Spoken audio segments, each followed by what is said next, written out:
Биыл қазақ халқының ұлы жыршысы, айтыскер ақын Жамбыл Жабаевтың туғанына 170 жыл.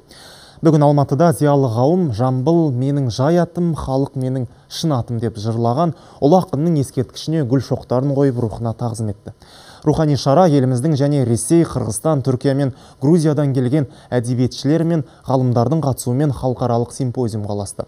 Ұлы даланың ұлы перзентінің шығармашылығы жайлы зерттеушілер баяндама жасады.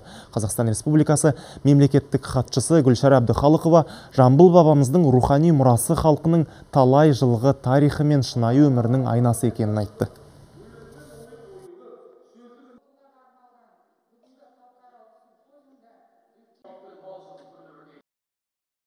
Адамдықтай, ерліктай, батырлықтай, ел бірлігін сақтаған татулықтай деп жырлаған Жамбыл шығармашылығынан еліміздің бүгінгі бейбіт тірлігі мен берекелі бірлігін көргендей боламыз.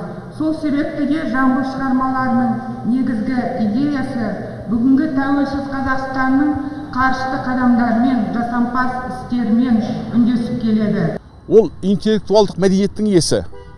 Жамбыл импровизацияның ұлы өкілі.